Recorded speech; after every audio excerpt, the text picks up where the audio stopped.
a estratégia pode ser saúde, a estratégia pode ser esporte, a estratégia pode ser música, pode ser artes, mas são apenas estratégias.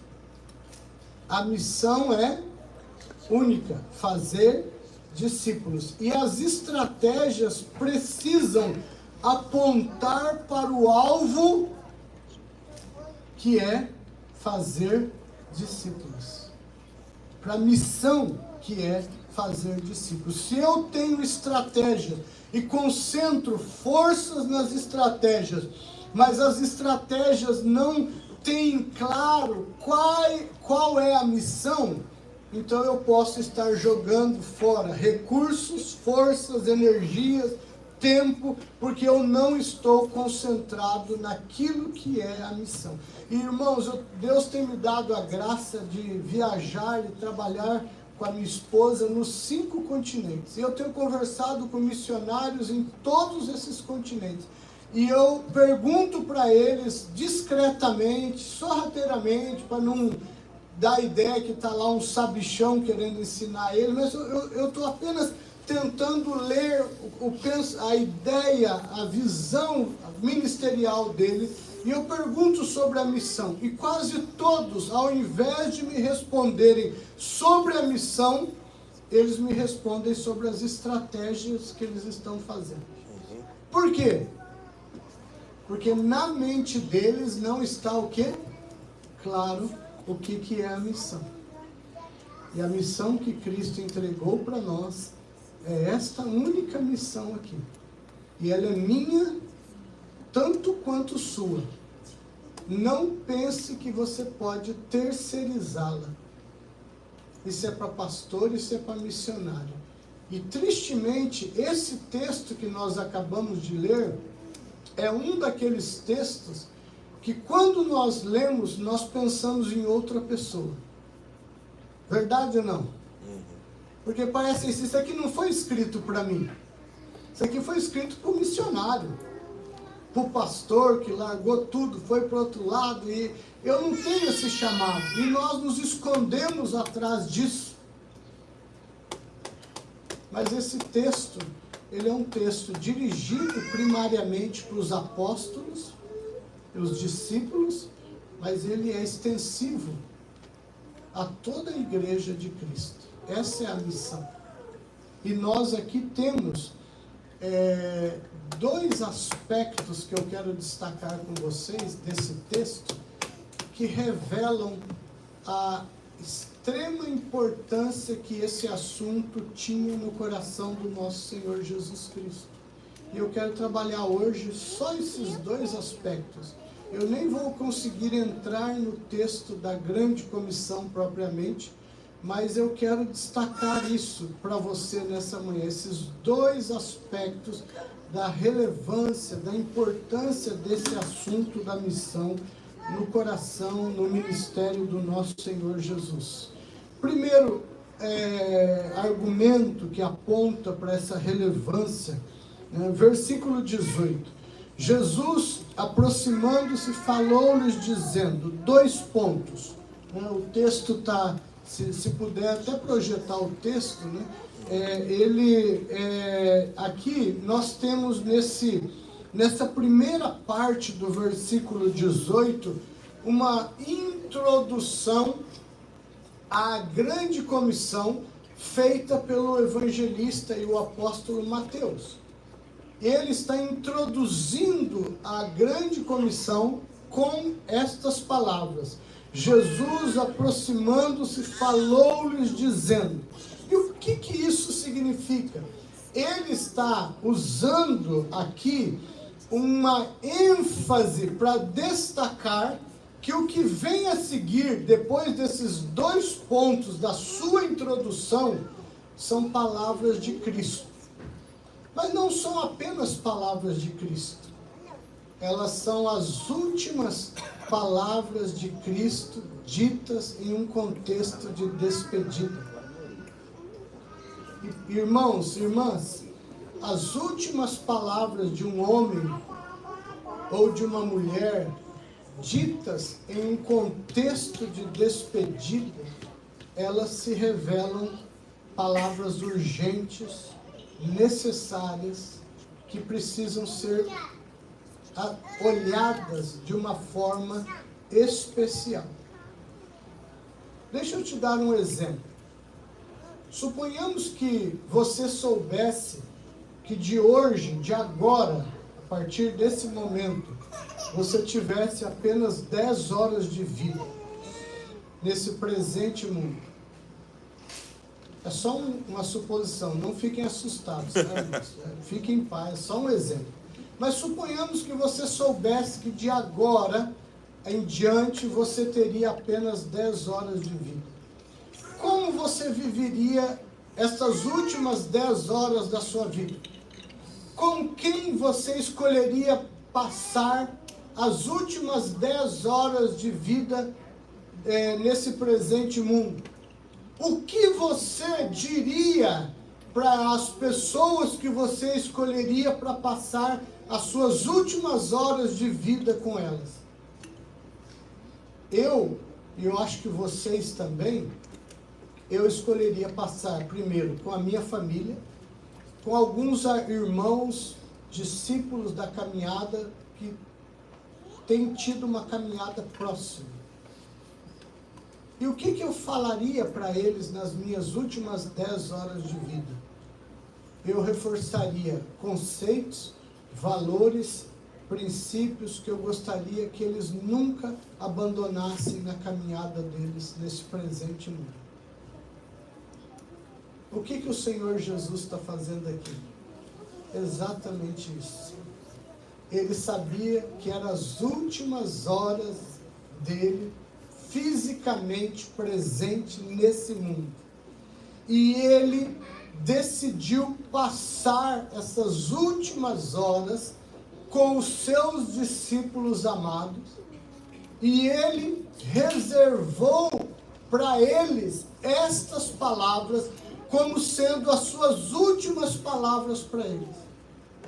Esse é um encontro desejado, programado.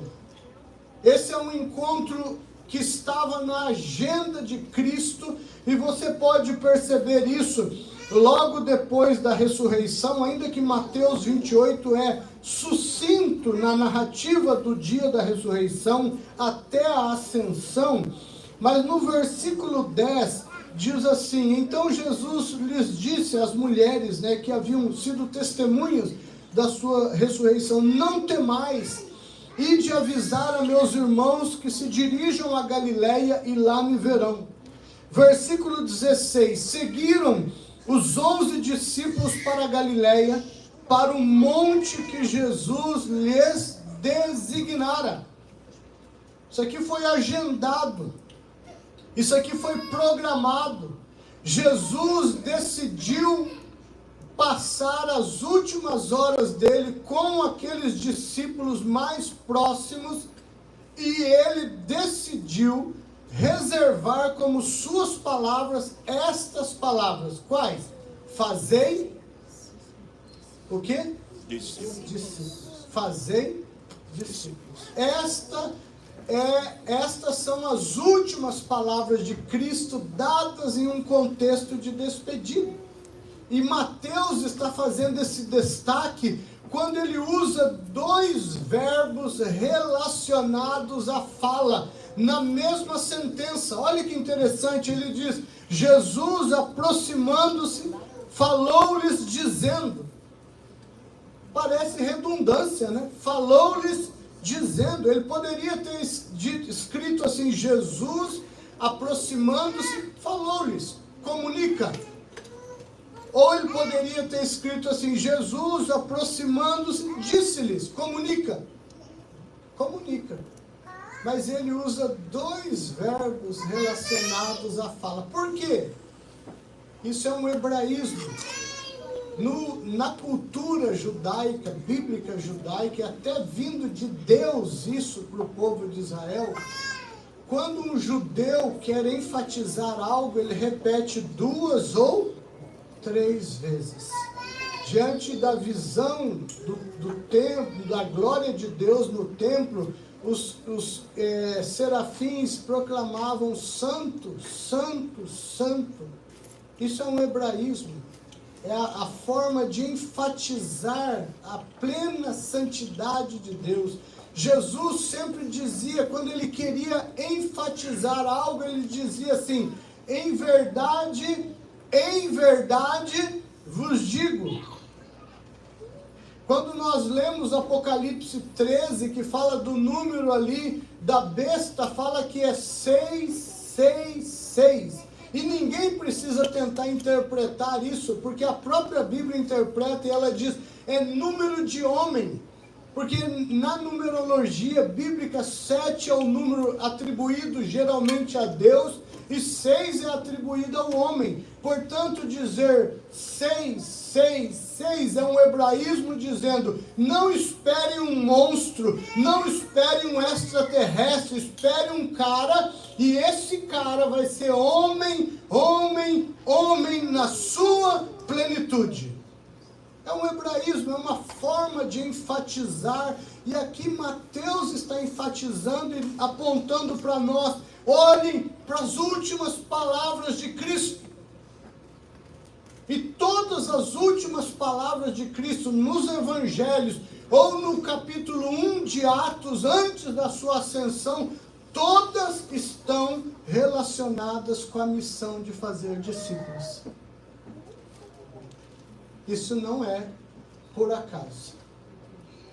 O que o Senhor Jesus está dizendo para nós com isso? Não descuidem, não percam foco. Atenção, aqui está algo extremamente importante. E por que a missão é extremamente importante? Porque a missão, preste atenção nisso, irmãos, irmãs, a missão carrega todo o peso, toda a dor, todo o sofrimento pago por Cristo na cruz do Calvário. Ela é o veículo de levar esta redenção tão cara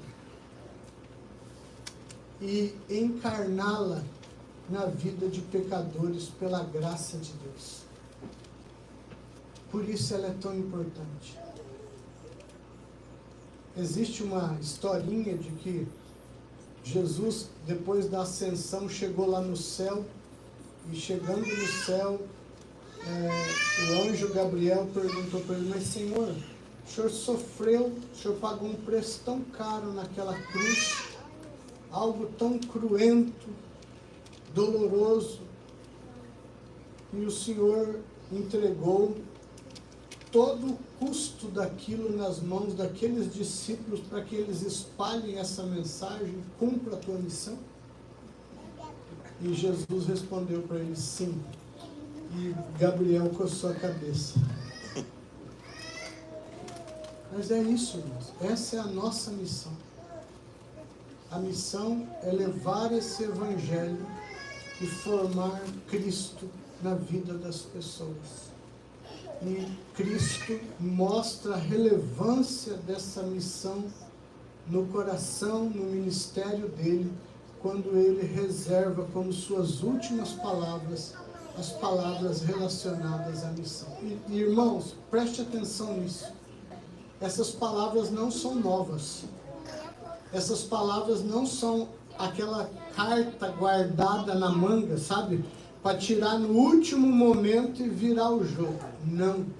Estas palavras são palavras ensinadas, batidas, trabalhadas, quase que exaustivamente durante os 3 anos de ministério de Cristo. Quando nós olhamos o ministério de Cristo, ele está focado, concentrado em fazer aqueles homens discípulos dele, homens e mulheres que se parecessem com ele, e esses homens e mulheres pudessem fazer isso na vida de outras pessoas. Ele falou, se você ler Lucas 8, 9, 10, você vê Jesus ensinando, treinando os discípulos, caminhando com eles, e Jesus envia os 12 apóstolos, eles vão trazem um relatório, e Jesus continua ensinando, treinando, e aí ele envia de novo os 70 de 2 em 2, e eles voltam e trazem um relatório. Nós vemos Cristo batendo nesta tecla da missão, todo o ministério dele. Ele disse: assim como o Pai me enviou, eu vos envio, que vocês vão e deem fruto, e o vosso fruto que permaneça. A missão não é um assunto novo, a missão é um assunto extremamente trabalhado durante os 3 anos do ministério de Cristo. Mas mesmo assim, o que ele faz? Ele reserva como suas últimas palavras relacionadas à missão: façam discípulos. E não é um conselho, é uma ordem. O verbo é imperativo.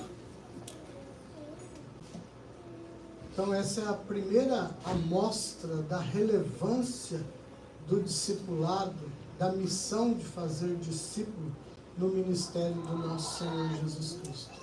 Se era importante para Cristo, deveria ser importante para quem? Nós. Para nós. Certo? Se ocupou essa centralidade no ministério de Cristo, deveria ocupar também a nossa vida, no nosso ministério.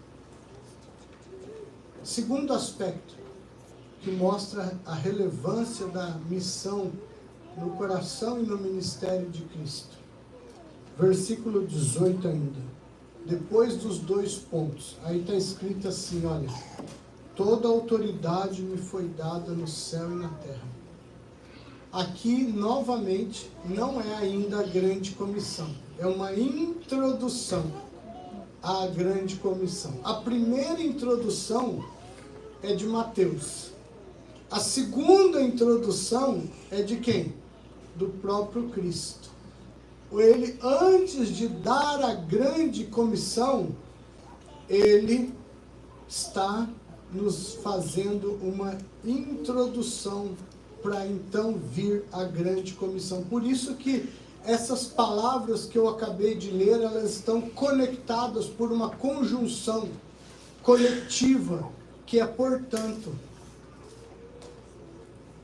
Portanto, Jesus olha para os seus discípulos e diz: toda autoridade me foi dada no céu e na terra. Portanto, façam discípulos. O que mostra essa relevância? Irmãos, aqui nós temos uma invocação da autoridade real, cósmica do nosso Senhor Jesus. Aqui nós temos Cristo invocando a sua autoridade de Rei dos céus e da terra, para então nos dar um mandamento. E esta é a primeira e a única vez que Cristo usou da invocação da sua autoridade para nos dar um mandamento. Ele olha para os seus discípulos e agora, olhando para eles, é como se ele dissesse assim: olha, já vos falei como amigo, já vos falei como irmão mais velho, já vos falei como mestre, mas agora não vos falo como amigo, não vos falo como mestre, não vos falo como irmão mais velho, agora vos falo como Rei de todo o universo. Toda autoridade me foi dada no céu e na terra. Portanto, façam discípulos de todas as nações. Quando o rei fala, os seus súditos devem o quê?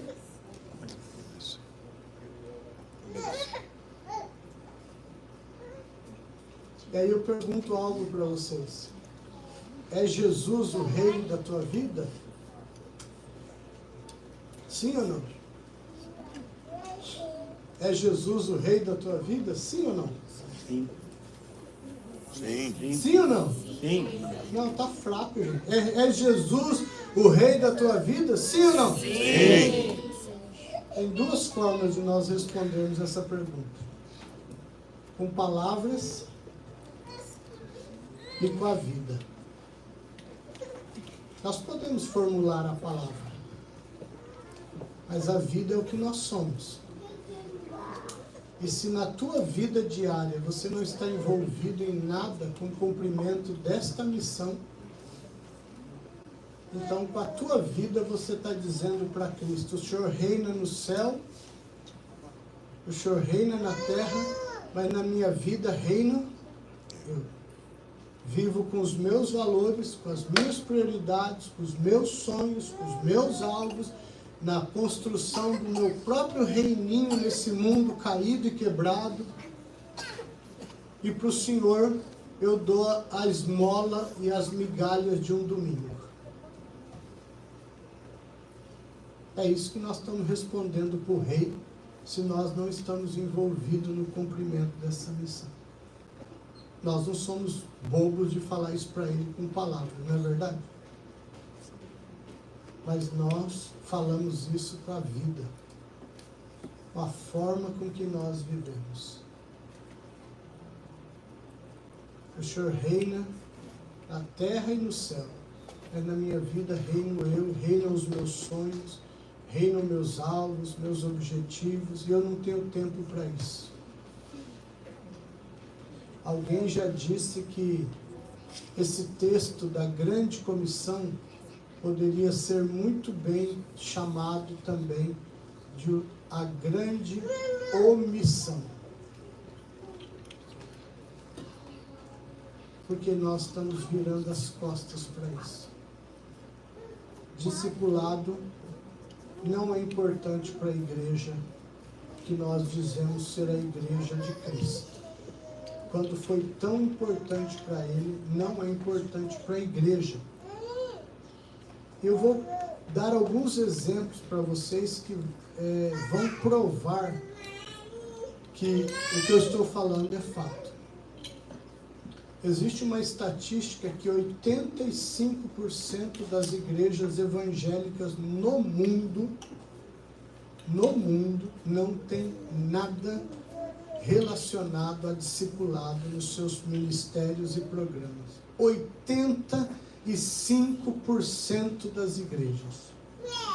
Se você quiser falar, pastor, é fácil dar esses números e não apresentar uma pesquisa. É só fazer a pesquisa aqui. Se eu perguntar aqui, quem, desde a sua conversão, foi discipulado e está sendo discipulado por um discípulo mais maduro, caminhando, te ajudando a crescer, vencer seus pecados e se tornar mais parecido com Cristo. Se eu perguntar aqui quem está vivendo esse processo do discipulado, levante a sua mão. Nós temos uma pessoa.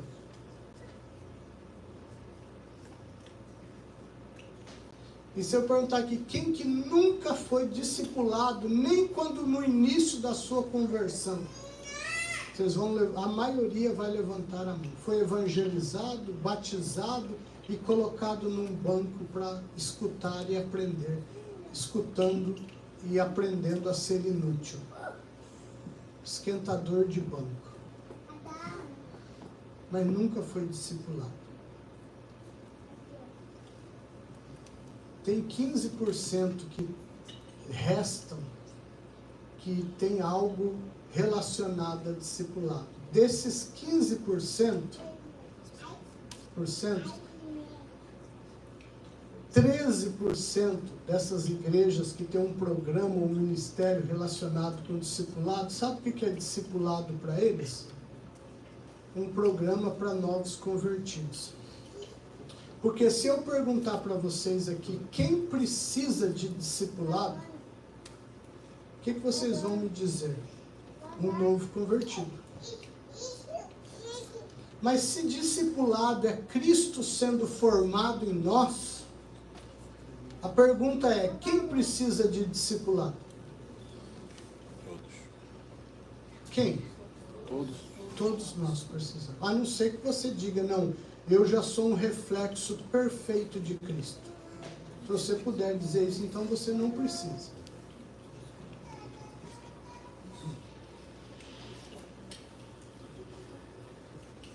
E aí, então, nós temos 2% só das igrejas que estão tendo uma compreensão bíblica do que é discipulado, estão fazendo do discipulado o centro da existência dessas igrejas. Mas são só 2%. Querem outros dados que provam que nós banimos da igreja o que era tão importante para Cristo? Os seminários, os institutos bíblicos, nenhum tem, às vezes, uma matéria sequer relacionada a discipulado. Eu estudei no Instituto Bíblico Oficial da Igreja Presbiteriana do Brasil, estudei 44 matérias em 2 anos, integralmente. Quantas matérias relacionadas a discipulado? Uma. Sabe como se chamava? Introdução ao discipulado. Sabe o que eu aprendi naquela matéria? Que discipulado é para novo convertido.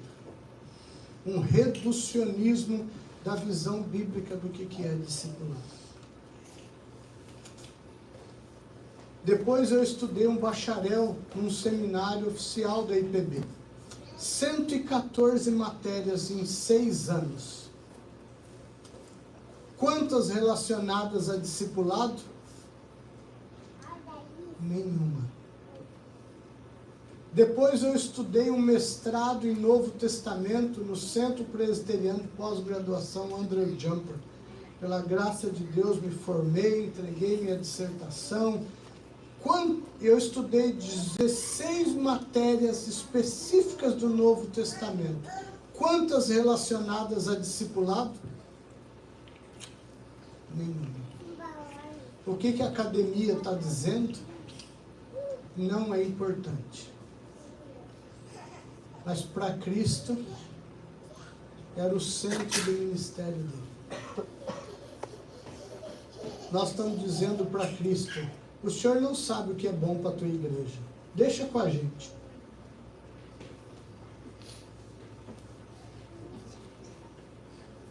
Olha para o mercado editorial. Quantos livros a respeito de discipulado?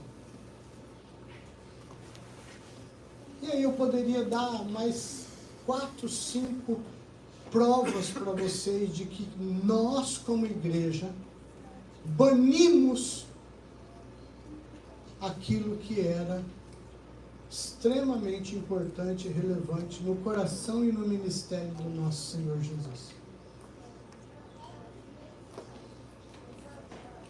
E abandonamos a missão. E nem temos claro qual é a missão, que é fazer discípulos para Cristo. A igreja tem um discurso ambíguo quando ela diz: nós temos que salvar almas, temos que ganhar almas para Cristo. Reducionismo. Nós não fomos enviados a ganhar almas apenas. Nós somos enviados a levar o Evangelho, ver salvação, mas trabalhar intencionalmente na vida de cada um desses salvos, para que eles deixem de ser parecidos com eles mesmos, com o mundo e até com o diabo, e passem a ser parecidos com o Senhor Jesus Cristo. Esse é o fim da missão. Nós, como reformados, arrogamos e dizemos: o fim principal do homem é glorificar a Deus. E a pergunta é: como que nós vamos glorificar a Deus? Nós glorificaremos mais a Deus à medida que nós formos mais parecidos com o Filho dele. Nisso haverá maior glória a Deus, de que ele tem uma família cujos filhos menores são todos o mais parecidos possíveis com o seu filho maior, Jesus Cristo. Então nós precisamos, como igreja, de arrependimento. Nós precisamos chorar e pedir perdão e dizer: Senhor, perdoa-nos pela nossa arrogância, de achar que nós sabemos que é o melhor para a tua igreja, abandonar aquilo que o Senhor colocou, que é prioridade na tua igreja. Perdão, Senhor, tenha misericórdia de nós, resgata-nos e devolve-nos a missão correta e nos ajude a fazer aquilo que o Senhor nos mandou fazer. Que o Senhor tenha piedade de nós. Que o Senhor tenha misericórdia de nós.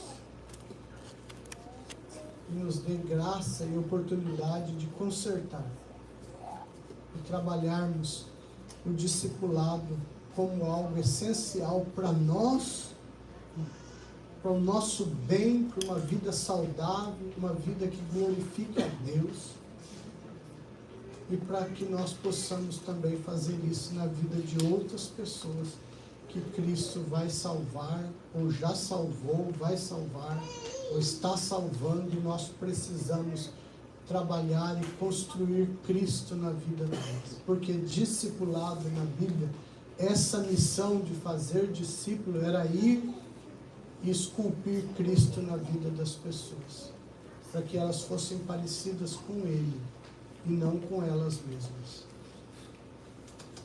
Que o Senhor tenha piedade de nós. Em Amém. nome de Jesus. Amém? Amém. Amém.